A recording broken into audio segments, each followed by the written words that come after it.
right, everybody. So I wanted to talk today about health insurance, and we wanted to do this for recruiter health insurance and self-employed health insurance. I do have Austin Murdock on with me today, and he is a health insurance guru and has a lot of experience in health insurance. So the first thing I wanted to talk to everybody about today was just kind of recruiter health insurance and what it looks like to be self-employed, period, and what I have experienced, at least from the accounting end and from my small business owner end, in terms of health insurance, because it's a crazy world out there. Like, the health insurance costs are astronomical.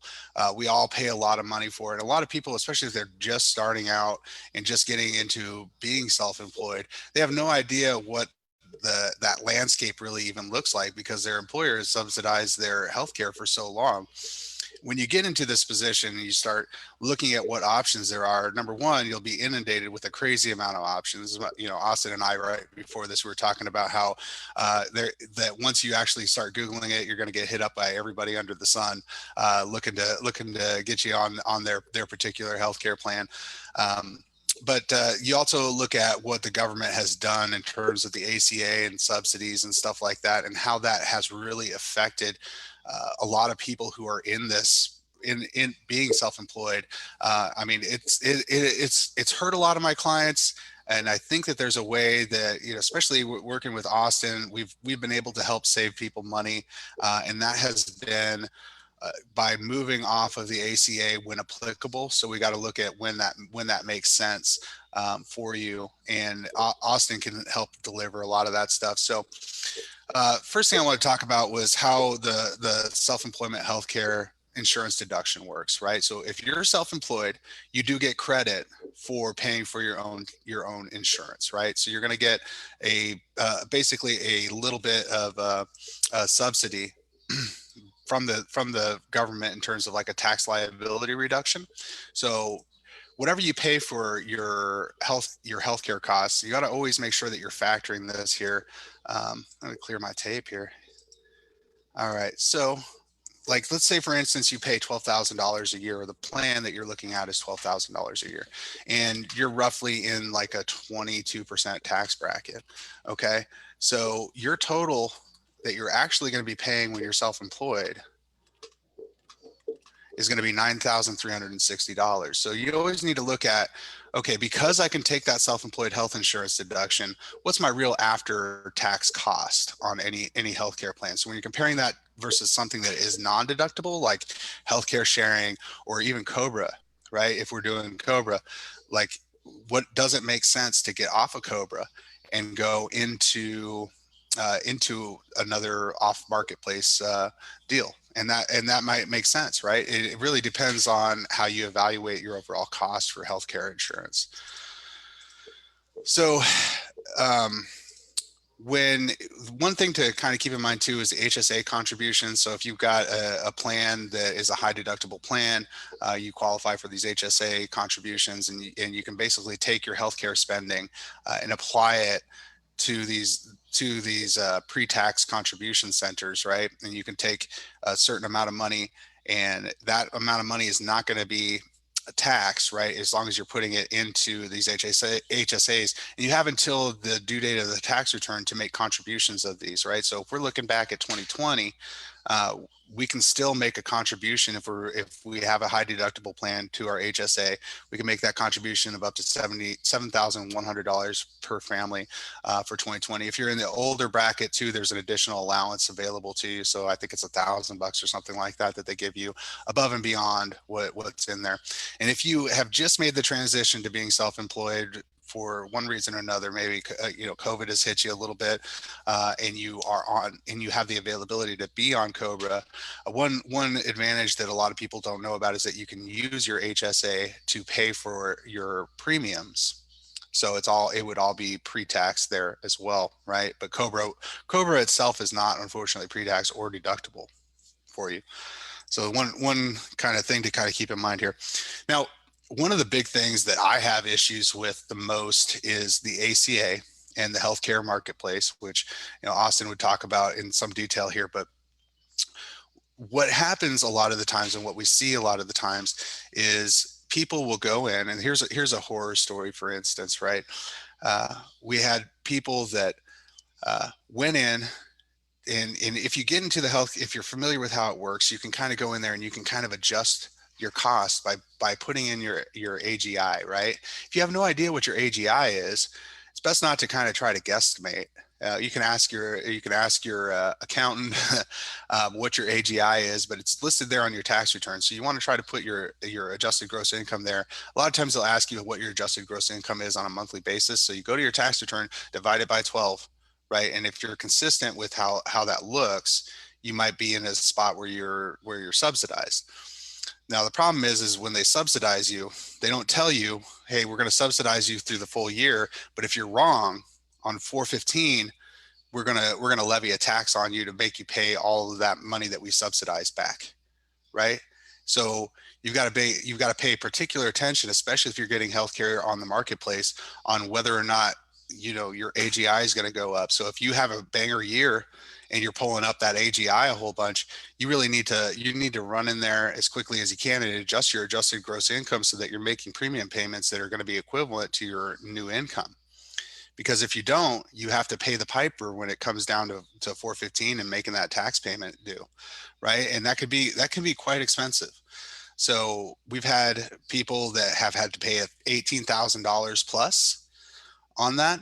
So keep that in mind, right? They originally didn't pay anything throughout the year, got one of the higher priced Cadillac plans, and then ended up with an $18,000 tax bill based off of just the premium tax credit alone, right? So that subsidy alone, that's what murdered them. So you got to be really careful with what you're doing with health insurance, especially with the ACA, because that can really come back to haunt you.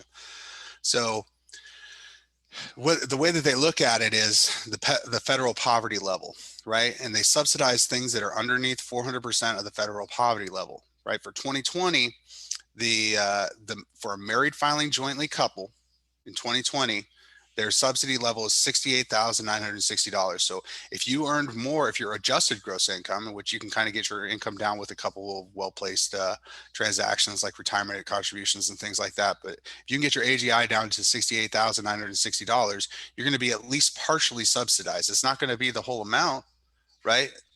Most likely, it's not going to be the whole amount, but you might have to pay back a portion of it. If you're from 300 to 400%, you have to pay back a portion of it. If you're from 300 to 200%, you have to pay back a portion of it.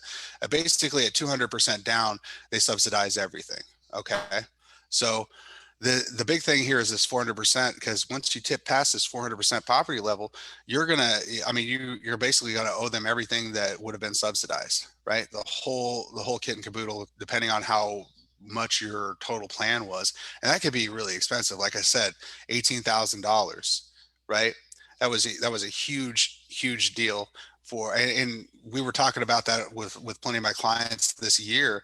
Was they were starting to encroach on that threshold, and they've been doing the ACA. If we hadn't met at the end of the year to discuss it, they would have been hit with a massive tax bill surprise. So there's a couple things that you can do to reduce your AGI. You could, if you feel like you might be in that kind of situation, obviously you can kind of talk to me about that kind of stuff and we can get it situated. It's one of those worst case scenario kinds of things, right? If we don't want to get caught in the trap. Now, the big thing here is that the ACA is really high, and it's just like college costs. Why are college costs so high, right? Because the government subsidizes it. If the government's not dumping a bunch of money into it, people aren't going to be charging such a high price, period, right? Like basically, if people can make a profit that's 100% guaranteed by the government, they're gonna try to pump that up a little bit, and that's kind of what's going on here to a large extent. Then also just medical care costs in general. There's a lot of things that we can look at to why healthcare costs have been higher over the years. Part of it may be because we're subsidizing people that come in without insurance too. So it's hard to look at that and really say, hey, there's one particular reason that we have higher healthcare costs. But I will say the ACA, or the Affordable Care Act, and the healthcare exchange is going to have higher than normal costs to it than you would get from an off-market plan like something that Austin offers, because because it's government subsidized. So it's important to realize that. And if you are above that 400% poverty threshold, which, like I said, for a married filing joint couple, no kids, is 68,960. So if you're over that amount, you should really be looking at what you can get off the marketplace, right? Because you're more likely to find some savings outside of that realm. Yeah, so COBRA and healthcare sharing. So neither of these are deductible, right? So if you do COBRA, you're not going to be able to take that as a deduction for self-employed health insurance. Healthcare sharing is not deductible either, right? And healthcare sharing, like there's some advantages, there's some disadvantages to healthcare sharing. I'll let Austin get into that a little bit. I am not so familiar with all of the issues with healthcare sharing. The only thing I know is that sometimes it can be a lower cost, so people will automatically go to it because, hey, it's lower cost. But I will say this: and this is what I say about taxes too, when you pay less, you end up paying a lot more, right? And that's what happens a lot of the times here with like healthcare sharing in general. And then COBRA costs, to be honest with you, your employer has been subsidizing the heck out of it, and you're going to realize it once it goes in there. And they're usually higher, much higher than you're going to get off market. So you can, if you're healthy and you're doing good, you can find a good insurance plan with somebody like Austin, and they can help you get a lot of that stuff in play. So here's an option too. This is actually a tax planning strategies, and maybe I'm giving away the goose here, but there's this thing called the Section 105 HRA plan. You can set up your spouse to have their only form of remuneration or their only form of payment for working for you as an employer to be healthcare reimbursements. Actually, I have one with my wife, and it is you don't pay FICA taxes on it or anything like that. You do have to have a couple things set up. But if your only form of remuneration for their help or assistance for you at their work is this Section 105 HRA plan, you can reimburse your family's healthcare costs by paying it out as their salary, right? So it's kind of cool because you can take it as a deduction on your tax return. They don't have to claim it as income because it's only for the reimbursement of healthcare costs. It's a really cool little legit healthcare plan. Now that's only available for LLCs, and that's only available for like single member LLCs, period. So do keep that in mind. It's not available for S corps. All right. And so with that being said, we do have the off marketplace plans, and I wanted to go ahead and bring that over to Austin, just kind of let him talk a little bit more about, what he does and how he's helped self-employed health people, self-employed people in the past. All right, Austin, take it away. Hey, Eric, thanks. Appreciate being here. You actually touched on quite a few great points, especially dealing with the ACA, COBRA, Medishare type plans, and like you said, I'll make sure to touch on those each quite briefly here. But who I am, what I do, I've been doing health insurance for about 3 years now. I live in Nashville, Tennessee, but I'm licensed in a total of 31 states. So my business really kind of scatters across the entire U.S. I have clients here and there, but primarily my business is built on helping families whether or not I can actually sell them a policy. So what that means in simple terms is I am what's called a captive agent, right? So I can only certainly sell certain policies, kind of like Eric mentioned, but that doesn't mean I'm not going to advise you of all your entire health plan configurations, basically, right? So whether that's the ACA, whether that is comparing a COBRA option, whether that is looking at Medishare, right? I make sure you understand everything, and we'll take a look at what's important for you and basically what your best route is, right? So Eric, if you want to click on to the next slide for me, basically just going to touch on, why health insurance to begin with, why you want it, and kind of what you want to have in a plan. Because to be honest, a lot of the families and individuals that I will talk to, a lot of them just can't justify the monthly cost of health insurance, right?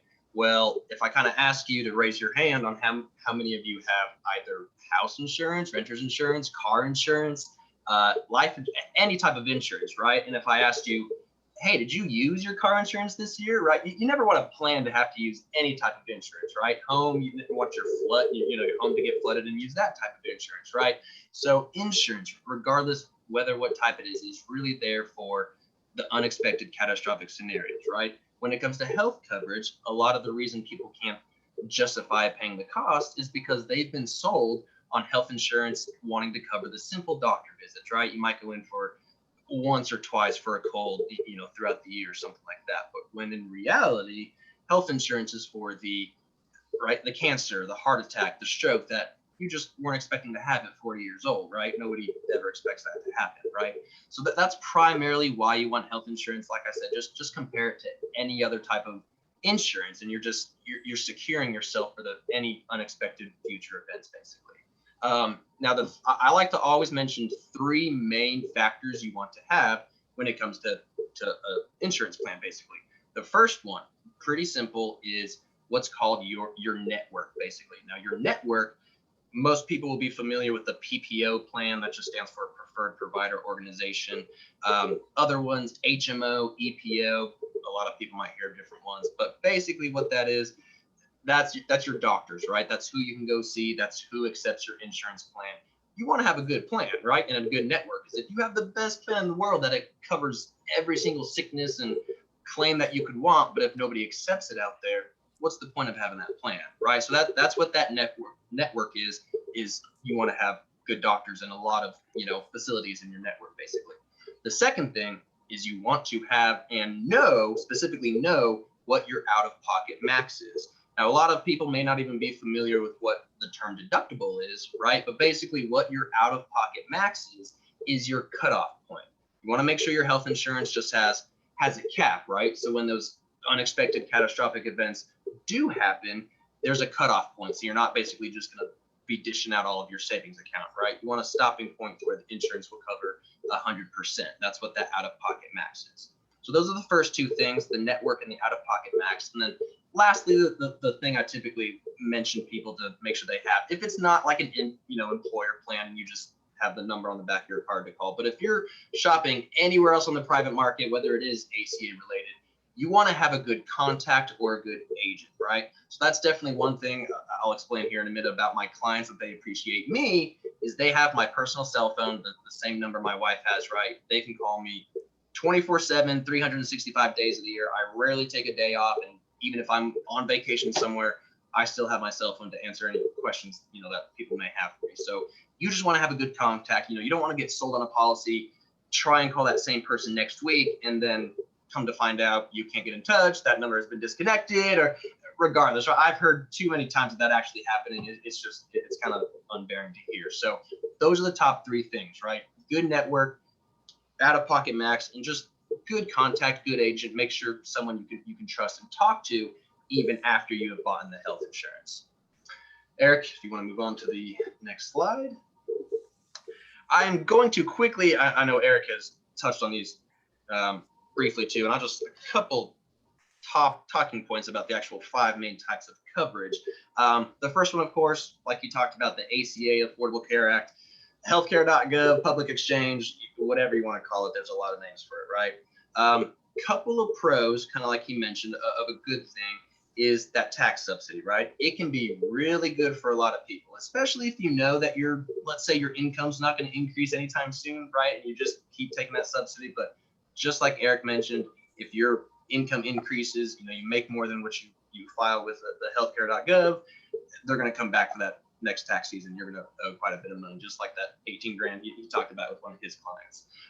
So that's definitely a pro, right? Another good thing that a lot of people love about it is free preventative care, right? You get free checkups per year, which is great, right? That's not a major thing to have in a plan, but those are typically the 2 pro things. You can either get a huge subsidy and free preventative care. That's typically the free thing when it comes to the ACA. But a couple of the downsides, and one reason I typically don't recommend the ACA unless it's just the only option that I think would be best for you, is their lacks of network, actually. So it's actually typically really hard to find that PPO network that you really want to look for in the ACA right now. Typically a couple states like Oklahoma, Arkansas, couple up in like Ohio and Indiana, in that area. But other states, believe me, it's really hard to actually find a PPO right now. So what that means is if you go with the ACA, your doctors and people who accept your plan are probably going to be more local, right? So if you're the type of person that travels out of state, whether it's work related or family vacation related, you're probably not going to have benefits in Florida if you have, let's say, Blue Cross Blue Shield of Texas, right? Their network gets local. It doesn't really expand as far. So you just want to make sure with that network. So that's kind of a downside. Another downside of the ACA, kind of like Eric mentioned, is their premiums, right? You just mentioned them just being so expensive, which there's a lot of reasons, right? But another main reason why they're able to increase their premiums each year is because of the fact that the ACA plans are what's called guaranteed insured. Now, what that means, kind of like it sounds, right? Guaranteed insured, anybody's guaranteed to be insured, right? Whether you're the healthiest of the healthiest person, you run 10 miles a day, or let's just say, you found out you were diagnosed with, a terminal illness. It doesn't matter any pre-existing condition, they're going to cover it, right? That's a good thing about the guaranteed insured plans. So that being said is also another reason they're able to have really high deductibles, which if you're a healthy person and not going to the doctor so often, an $8,000 deductible is not going to do you any good, right? You're just going to be paying that out of your pocket until you meet that deductible. And another thing, with the guaranteed insured is that's just why they're able to increase their premiums, because let's say all these sick people are having claims, the insurance companies are just having to dish out so much money, that year, that come the next year, they have to make up for all that money. So like, well, we need to increase our premiums by 20% this year, or something like that. So there's definitely pros and cons. Don't get me wrong. Pros, it can be cheap if you get a pretty big subsidy, but if you don't, kind of like Eric said, if you're over that poverty line, you're going to be paying full price for a pretty expensive plan with not that good of benefits if you're healthy. So that's the first route. The second main type of coverage, kind of like Eric touched on, is employer or coverage plan. Now, I will be honest with you, as far as deductibles, typical premiums, employer plans are typically on the lower end of those things, right? Now, if you're an individual, your monthly premium for an employer cost will be pretty low. But in most cases, and in my experience, when it comes to adding family members, a whole 5-member family into an employer plan, that's when it can get pretty expensive and, pretty not financially feasible. But most of the times when it's just a single person, like my wife, for example, if we were to add, or if she were to add me onto her work plan, it shoots up to like $300. But if it were only her alone, it's like $17 a check or something like that. So it's a drastic difference. And that's just typically how it works with employer plans, but they're always going to have good networks. I'll let you know. So like I said, if I talk to somebody that they tell me they're paying, $100 less per month for each member of their family, I'm going to tell them to stick with that employer plan, right? Just because the ACA definitely going to be way more expensive than that typically. But again, if you have a good employer plan, good network, low deductible, I'll let you know. And they are also guaranteed insured, so there's no pre-existing clauses on employer plans. They're also going to cover anyone who's either healthy or really sick. So employer plans are really good, but for like a lot of Eric's clients and my clients, a lot of them are self-employed, so that sometimes is just not even an option. So the third plan, kind of like he also touched on, are health sharing plans. Another term that people will hear is called Medishare Plans, and kind of like it sounds, you're basically sharing coverage, right? Now, like you said, there are definitely pros to these plans. Don't get me wrong. I personally have a friend that works with the Medishare company. Great guy. Don't get me wrong. They're great people that sell these plans. They're typically religious based, which is also not a down thing. I myself am a religious person, so I'm not putting that down in any way. But that typically can restrict coverage in a few certain ways. So kind of like Eric said, a pro is their low premium. They definitely do have low premiums just because most religious organizations are either nonprofit, most charity and stuff like that. So they typically aren't going to charge a lot of people money to have a membership or anything like that. Another pro is they are also typically really good at having large PPO networks. They are just largely accepted, just being religious based. A lot of people just accept them everywhere. So those are really two good things. But the huge downsides, kind of like Eric mentioned, is you're really not guaranteed anything. If you go deep into those plans, you read the fine print, they are not legit insurance. Like it can't be considered insurance just because there isn't that guarantee, kind of like that out-of-pocket max that I was talking about. that they're going to, like I said, a guarantee they're going to cover you for cancer if you get cancer, a guarantee that you're going to have coverage for that heart attack. It's just not, right? Kind of like in the name, the sharing, you're sharing a big pool of money. And if that money runs out, well, then also your coverage runs out, right? They're sometimes picky and choosy, which, with what claims they cover. For example, if something is deemed unacceptable in a religious view, they're not going to cover that claim, right? If you're doing something you're not supposed to, they're not going to cover that claim type of thing. So definitely a couple downsides, but like I said, don't get me wrong. I have definitely seen cases where they have paid people's claims, right? I've seen pregnancies get covered. I've seen surgeries get covered, but it's just the fact that you are not guaranteed that coverage, right? You're kind of just risking it for the biscuit with that type of insurance, basically.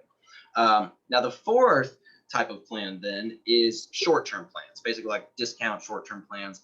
Those are considered real insurance, but I mean, kind of like they say short-term, they typically only last for 6 to 12 months, right? So if you're looking for something more in the long term, right, longevity type of plan, you're not going to want to look at a short-term plan. They typically have really high deductibles as well, like $10,000 to $12,000, even higher than the ACA, which is, again, if you're healthy, you're not going to meet $10,000 out of your pocket for going to the doctor once or twice a year type of thing. So that's just a couple downsides. Their networks are really small. Their pre-existing clauses are really, really picky too. So let's say, you have a claim on a short-term plan and then, come 6 months later, you have to renew.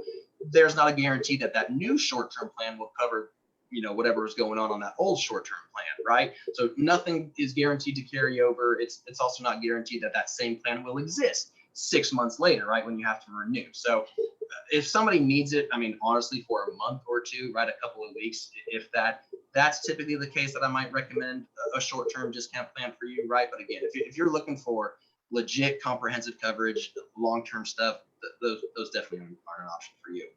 So that then kind of leads to the fifth type of main coverage out there, which is kind of why Eric invited me here today for you to talk to you about. And those are what's called underwritten private market plans. So the company that I'm actually contracted with, it's a subsidiary of United Healthcare. I'm sure all of you have heard of United Healthcare out there, one of the top dogs.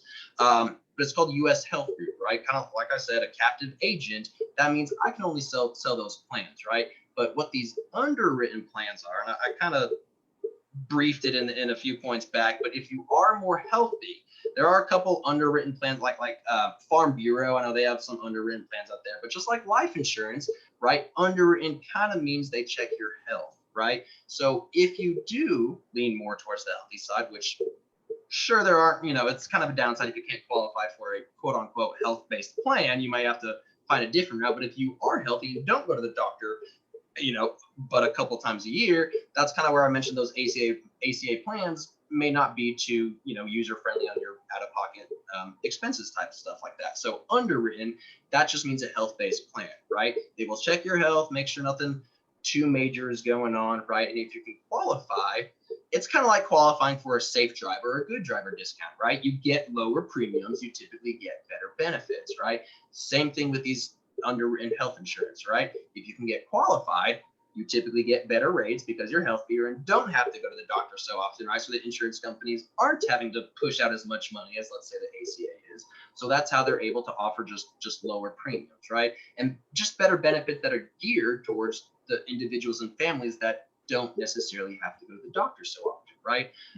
Another fantastic reason of underwritten plans, and I know Eric mentioned of he touched on the HRA 105, just like the health savings.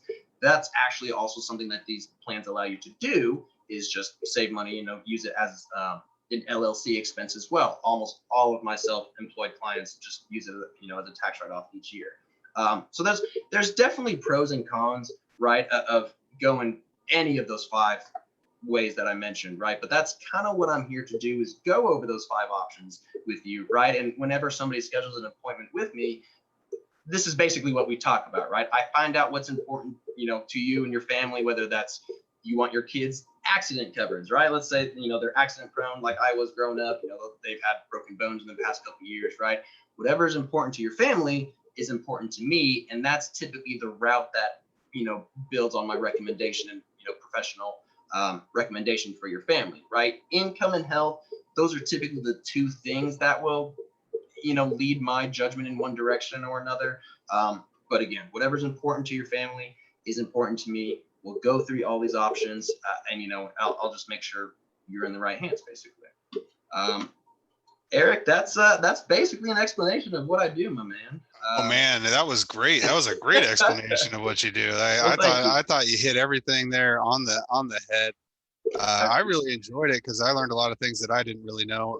I don't spend that much time personally on the health insurance, like on that end of it, right? Because what I do is I usually hand them off to you. And when people talk and come back to me on it, they just say, "Oh man, this guy saved me a bunch of money." I don't hear the other end of it where you go through all the details, So that was really nice. And really good to hear all the stuff here. I really appreciate the fact that you're so customer centric, because we like to be the same way. It's not necessarily about what's good for my pocketbook, but it's about what's good for you.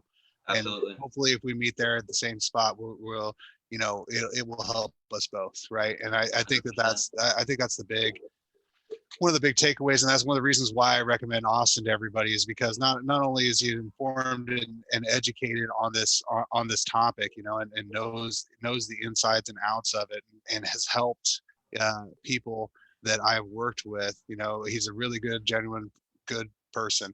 And he's going to do the right thing by you. So like that's the only real reason why, that's not the only real reason, but that's one of the big reasons why I asked Austin to come on today and kind of discuss a lot of this stuff. And there's so much to being a business owner in general. Like, we wear all these hats, right, Austin? Yep. You're in the same position, right? Like, I myself am self-employed. Right? Exactly. Right. So. We're sales folks. We're bookkeepers. We're we're just about everything under the sun that you can imagine. We're website designers. I think most of you guys probably know that too. That are recruiters watching this.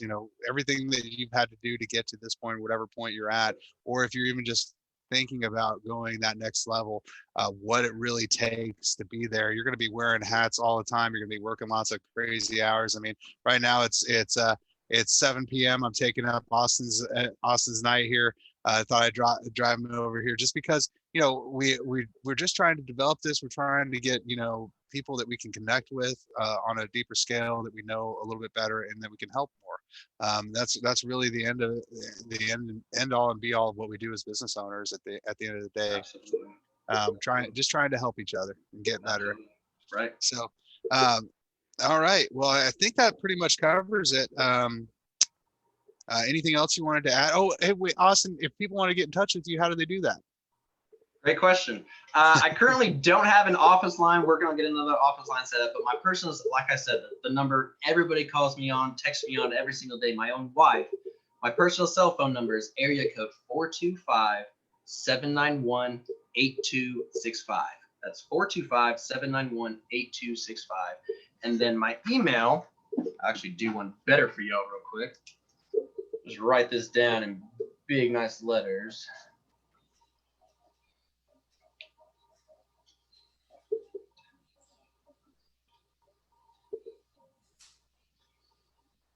All right. It's actually austin.s.murdock, so my name, at ushadvisors.com. So then that's the company that I work for, is US Health Advisors. That's the little subsidiary of United Healthcare. So call me, email me. I think Eric can link my Facebook pages into something. Certainly can. Tristan, you'll be on that, right? Good deal. Tell Tristan to get on it. Oh, and I did make a mistake. I do take that back, because my email did change. So just get rid of the S. You guys take out that S. It's just my name. It's austin.murdock@ushadvisors.com. No S, just austin.murdock@ushadvisors.com. I apologize about that. Yeah, other than that, Facebook page, main page, friendly page. I do have a quoting website that people can go to, of my actual business page, that they can check out there and get a little more information there. But Eric, I don't know if you have that page, but I'll make sure to. Yeah. Make sure to get it over to Tristan, okay, and we'll make sure that we put it on. Absolutely. Yeah, well, Okay. thank you very much once again for coming on today and Thank you and for having trying me. to talk about a little bit more of this stuff because I mean I know it's just such a huge focus. Next week, guys, I'll probably actually finally cover the second round of PPP. I know a lot of people are really looking into that, so I'd really like to get something out there to just a little bit more information on it so you guys know exactly what you need to do in order to apply for it. I will say right now it's basically just 25% year over year difference in your gross receipts. If you experience a 25% reduction, you're probably going to qualify for the second round of PPP. So your bank should have already reached out to you. If not, get a different bank. And if they have, they're probably starting to ask you to assemble some documentation and stuff like that. But it's basically, that's part of what they're going to be requesting is just some proof that you had gross receipts followed by 25%. All right, guys, I'm going to let you go. And thank you very much once again for coming on, Austin. You guys have a great day. Thanks Great for night. having me. Thanks.